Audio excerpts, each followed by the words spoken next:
आप सभी को मेरा नमस्कार। मैं अक्षय आचार्य जी आज के इस ऑनलाइन क्लास में आप सभी का दिल से स्वागत करता हूँ। चूंकि आज पहली बार ऑनलाइन क्लास है मेरा, तो दो शब्द आपके लिए बोलना चाहूँगा। वर्तमान में बढ़ रही है कोरोना की मार, वर्तमान में बढ़ रही है कोरोना की मार। आप सबको नहीं होना है बेबस और लाचार, आप सबको नहीं होना है बेबस और लाचार। यदि करना है अपने सभी सपने साकार, यदि करना है अपने सभी सपने साकार, तो आपको करनी होगी ऑनलाइन पढ़ाई लगातार। धन्यवाद। देखो बच्चों, हम ऑनलाइन पढ़ाई कर रहे हैं। पहले क्या है, ऑफलाइन होता था, लेकिन अभी ऑनलाइन हो गया। बहुत सारे बच्चों को तो ऑनलाइन पढ़ाई अच्छा लग रहा है, उनको समझ में भी आ रहा है। लेकिन कुछ बच्चे ऐसे हैं जिनको ऑनलाइन पढ़ाई वो समझते हैं, उनको समझ में नहीं आ रहा है। तो मैं बताना चाहूँगा, कोई भी चीज़ शुरुआत में होता है तो क्या है, उसको थोड़ा समझना पड़ता है, उसके लिए थोड़ा टाइम लगता है, धीरे धीरे वो चीज़ समझ में आने लगेगा। जैसे हम समझते हैं, पहले क्या है, हम लोग सब शॉपिंग ऑफलाइन करते थे, मार्केट में जाते थे, है ना, कोई ऑनलाइन को नहीं जानते थे। लेकिन आज जमाने किसका आ गया है, ऑनलाइन का आ गया है। आज देखो अमेजॉन, फ्लिपकार्ट, स्नैपडील, इनसे हम लोग क्या कर रहे हैं, शॉपिंग कर रहे हैं। ऑनलाइन शॉपिंग करने का भी फायदा है, हमें मार्केट में नहीं जाना पड़ता है, हम अपने पसंद का कोई भी सामान चूज कर सकते हैं और उसको घर बैठे मंगा सकते हैं, हमारा समय बचेगा, है ना। और ऑफलाइन में क्या है, जाते हैं दुकान में तो हमारी रेंज का पूछते हैं, कितने रेंज का लोगे, ऐसा करके। तो ऑनलाइन पढ़ाई के क्या है, बहुत सारे फायदे हैं। वैसे अभी कोरोना आया तो हमको क्या है, इसको पॉजिटिव लेना है, सकारात्मक सोचना है, ठीक है। और इससे हमको क्या है, देखो ऑनलाइन हम घर बैठे पढ़ाई करेंगे तो हमारा समय बचेगा, बढ़िया आपका समय बचेगा, घर बैठे अच्छे से पढ़ सकते हो। तो बस इसको क्या करना है, वीडियो को आपको बहुत ध्यानपूर्वक देखना और समझना है, बिल्कुल आपको बहुत अच्छे से समझ में आएगा, है ना। ऑफलाइन में क्या होता है, बहुत सारे बच्चे रहते हैं एक साथ, तो कई बच्चों को क्या है, हेजिटेशन होता है, अरे हम पूछेंगे तो हमको कमजोर समझेंगे, हंसेंगे लोग हम पर, ऐसा सोचकर बच्चे पूछ नहीं सकते हैं। लेकिन ऑफलाइन क्या है, ऑनलाइन में क्या है, यहाँ पर बच्चे बढ़िया अपने अकेले अच्छे से उसको समझ सकता है, देख सकता है, और अकेले भी उस प्रश्न का आंसर हमसे ले सकता है, अपने डाउट को क्लियर कर सकता है। एक चीज और कहना चाहूंगा, जैसे कि कई बच्चे बोल रहे हैं ऑनलाइन मतलब फेसबुक, जैसे वेबएक्स हो गया, जूम मीटिंग से मतलब ले करके, तो हम लोग क्या कर रहे हैं, वैसा ना करके हम लोग यूट्यूब द्वारा आपको भेजेंगे, यूट्यूब द्वारा इसको भेजेंगे। इससे आपको ये फायदा होगा कि आप वीडियो को कभी भी कहीं भी देख सकते हैं, ठीक है, आगे पीछे करके देख सकते हैं, इससे आपको ज़्यादा समझ में आएगा। लेकिन अगर हम वेबएक्स या जूम मीटिंग में आपको लेंगे तो उससे क्या होगा, मैं खुद अनुभव किया हूँ। मैं कक्षा 12वीं का क्लास अटेंड कर रहा था वेबएक्स में, तो बीच में 3 मिनट का वीडियो देखा था, बीच में 2 मिनट के लिए क्या हुआ, जो नेटवर्क गायब हो गया। अब क्या हो गया, मैं पीछे रह गया, उसके बाद आया तो समझ में नहीं आया। तो ऐसे क्या है, ग्रामीण एरिया में नेटवर्क के प्रॉब्लम की वजह से बहुत सारा समस्या का सामना करना पड़ता है, फिर इसका तो कोई रिकॉर्डिंग हुआ नहीं रहता जो आपको मिल जाए। तो इसीलिए हम लोग क्या कर रहे हैं, यूट्यूब के माध्यम से आपको भेजेंगे ताकि आप इसको अच्छे से समझ सकें। तो आगे आज हम पढ़ेंगे कक्षा 10वीं गणित का सवाल। कक्षा 10वीं गणित है, अध्याय 1 बहुपद। तो समझते हैं बहुपद होता क्या है। तो इसका बहुपद का परिभाषा होता है, इसका परिभाषा समझ लेते हैं पहले।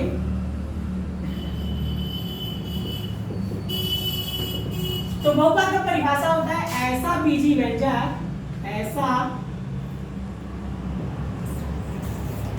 ऐसा बीजी व्यंजक जिसमें चर की घात पूर्ण संख्या में हो।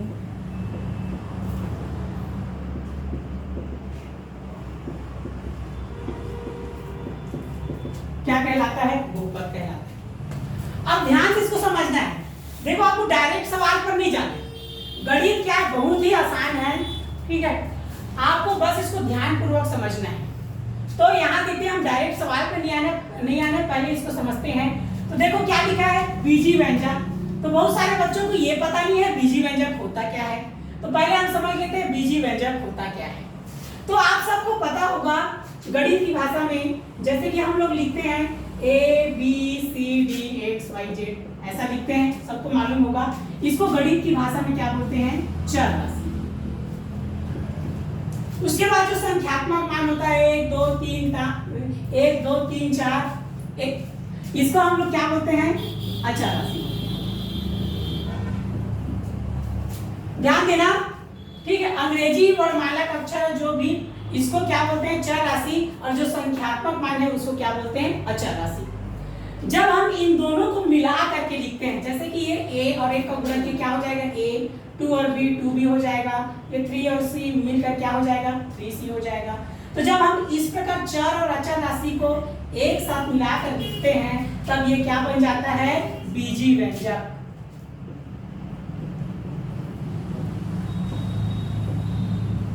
तो उम्मीद है आपको समझ में आ गया होगा कि बीजी व्यंजक होता क्या है। आगे समझते हैं चर। अब इसमें लिखा देखो ऐसा बीजी व्यंजक जिसमें चर, तो देखो चर राशि बता दिया हूं। अंग्रेजी का अल्फाबेट को ध्यान रखना है, ABCD XYZ को। चर की घात पूर्ण संख्या में हो, तो आपको मैं बता दूं पूर्ण संख्या होता क्या है। तो पूर्ण संख्या क्या होता है? शून्य से लेकर अनंत तक की संख्या को क्या बोलते हैं? पूर्ण संख्या बोलते हैं। ये अनंत है, उल्टा है, ठीक है। इसको आप परिभाषित भी बोलते हैं। तो पूर्ण संख्या ध्यान देना, प्राकृत संख्या 1 से लेकर अनंत तक होती है, लेकिन पूर्ण संख्या शून्य से अनंत तक होती है। अब पूर्ण संख्या सदैव क्या होती है? धनात्मक।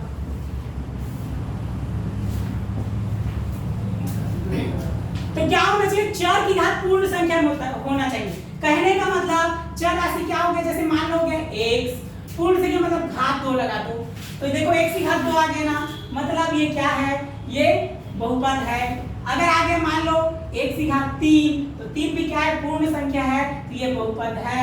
लेकिन अगर आगे मान लो x की घात 1/2, तो 1/2 पूर्ण संख्या है क्या? देखो इसमें 0 1 2 3 4 5 6 ऐसे होना चाहिए, नहीं है ना, तो 1/2 परिमेय संख्या है, इसलिए ये बहुपद नहीं है।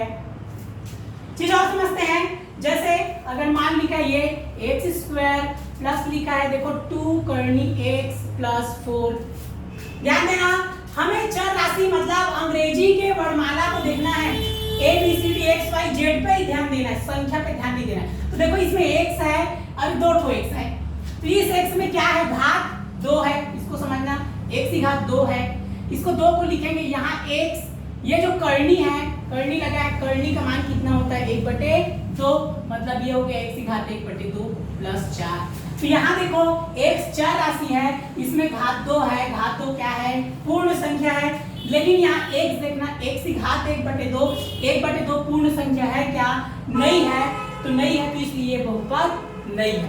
कहने का मतलब जो भी चर राशि है सभी का घात पूर्ण संख्या में होना चाहिए, तब तो बहुपद होगा, नहीं तो नहीं होगा। और समझ सकते हैं, जैसे अगर लिखा x², इस प्रकार लिखा, प्लस मान लो लिखा 3x की घात -2 प्लस 5, इस प्रकार लिखा है। इसमें समझ देखो x की घात 2, घात तो क्या है? पूर्ण संख्या है। इसमें देखना x की घात -2, अब -2 पूर्ण संख्या है क्या? नहीं है, इसलिए बहुपद नहीं है। हमें चर राशि पे ध्यान देना है। अगर मान लो लिखा ये 3x² प्लस ये मान लो लिखा है 3x प्लस 6, ध्यान देना, यदि कोई भी चर राशि मतलब ABCD XYZ यदि नीचे में है, हर में है, तो उसको पहले ऊपर लेके आना पड़ता है अंश में, ठीक है। ये हो जाएगा 3x², ये प्लस 3 हो गया, x में घात कितना होता है? ऊपर कुछ नहीं, मतलब 1, तो हम x को ऊपर लेके आएंगे तो ये प्लस उल्टा क्या हो जाता है? माइनस, ये घातांक का नियम है। अब यहाँ देखते हैं, पहले याद रखना नीचे से ऊपर लाना है, किसको? चर राशि को, ABCD XYZ को। तो ये घात 2 पूर्ण संख्या है, और लेकिन यहाँ देखो x की घात -1 पूर्ण संख्या है क्या? नहीं है, इसलिए ये बहुपद नहीं है। तीसरा और समझते हैं, जैसे मान लो लिखा है, ये लिखा मान लो 2x² प्लस 2/3x प्लस 3।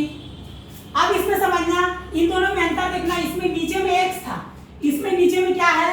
3 है। तो याद रखना, अगर संख्यात्मक मान नीचे में है तो उसको ऊपर लेके नहीं जाना है। अगर चर राशि अगर नीचे में है तो उसको ऊपर लेके जाना है। इसको हमको कुछ नहीं करना, ये वैसे ही रहेगा। तो देखो इसमें x की घात क्या हो गया 2, तो 2 क्या है पूर्ण संख्या है। इसमें हमको देखना x घात कितना है 1, वो भी क्या है पूर्ण संख्या है, इसलिए ये बहुपद है। और समझ सकते हैं,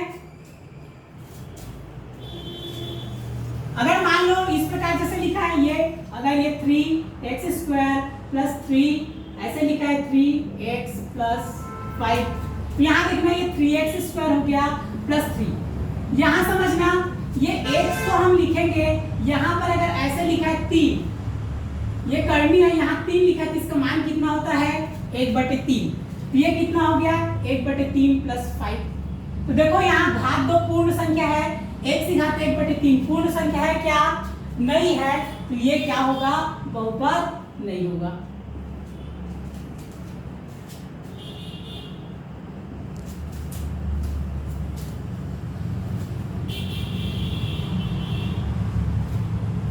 समझ में आ गया होगा आपको। पहले बहुपद के इसको क्या परिभाषा पूरा एक एक वर्ड को समझना है, सबका मतलब क्या होता है, उसके बाद ही आगे सवाल पे जाना है।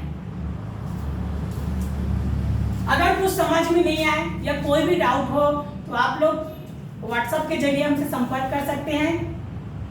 धन्यवाद।